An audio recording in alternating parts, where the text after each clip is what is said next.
第113章江湖救急。上高的陈从海忽然发力，这的确出乎人的意料，因为我一直觉得我们深圳公司都能顶住来自上高的压力，其他城市应付起来应该更轻松。但是很显然我盲人摸象了，陈从海这个人很不简单。听马从敬的口吻，好像我们深圳公司受到的压力反而小一些，其他的地方竟然全面告急。有些行外人可能会觉得互联网营销这个行业这么大，两家公司完全共存共荣，没有所谓嘛。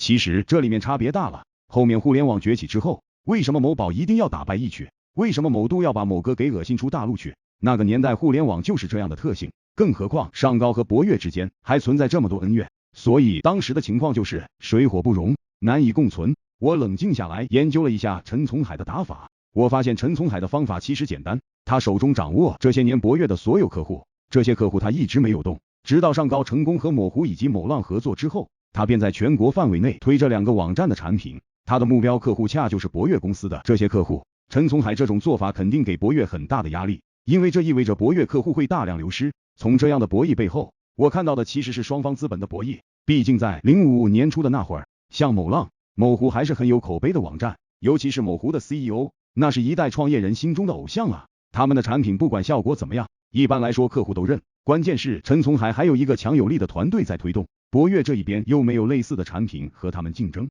那自然就会陷入被动。不过深圳公司是个例外，我们的行业网站思路打开了，格局和其他的公司完全不一样了。再说深圳公司定的目标一直不高，属于是被上面放羊的公司，这反而给了我们比较宽松的赚钱环境。我们的部门建设搞得好，我们的业务员能赚钱，我们的商务经理也能赚钱，颇有一点风景独好的意味。而有这个宽松的时间，我和高燕就没有太多去关注全局的事情。用高燕的话来说，大局是高层去考虑的事儿，咱们只需要管好自己的1亩3分地。我和他都不相信博越会这么被打垮，因为博越背后的明日资本很强大，说不定这个时候他们已经在紧锣密鼓的商讨对策呢。工作上我比较顺利，但是其他的事情就有点糟糕。有一天我正在上班，老彭忽然给我打电话，陈老弟，你快来龙华，快来我厂里来，江湖救急。我说彭哥你别扯淡了，你不知道我要上班吗？天大的事儿你都暂时放一放，回头老哥我再给你补偿，我这里是要出人命的事儿。彭洪波他一下把电话挂断了，我心想老彭这是搞什么名堂，感觉好像弄得挺紧张啊。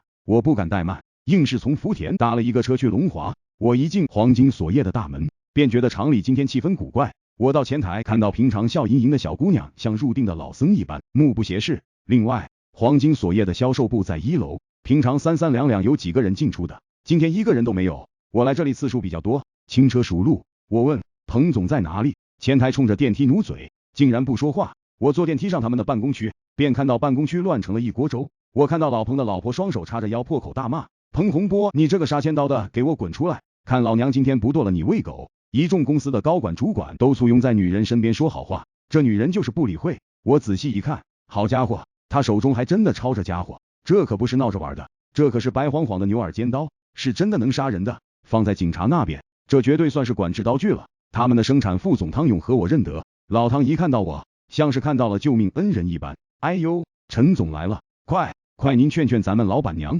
这么闹真要出大事儿啊。我直接懵逼了，这什么情况？我完全不明所以啊。汤永和却不管我明不明白，反正就直接把我推到了前面。我他妈想躲，狗日的这山东女人手中拿着刀呢，你们把我往她面前推几个意思？那个嫂子，老彭是个什么情况啊？你跟我讲一讲，我来帮你想办法出气。我道。山东女人瞥了我一眼，哼了一声，她是威势的扬了扬手中的刀。天杀的彭洪波竟然背着我和其他的女人搞在一起啊！我心中一惊，心想老彭这是什么情况？吃东西了不把嘴巴擦干净吗？没看出来老彭浓眉大眼的一个汉子，家庭环境竟然这么有趣啊！我不知道该怎么说，只听老彭在里面喊冤枉啊，老婆没有的事儿啊，陈兵陈老弟，你劝劝你嫂子，让她先消消气，有话咱们好好说啊。我听到老彭的哀嚎声，硬是忍不住要大笑。以前没有看出来啊，平常不怎么说话的山东女人勇猛起来竟然这么狠，手握尖刀直接要把老公剁了喂狗。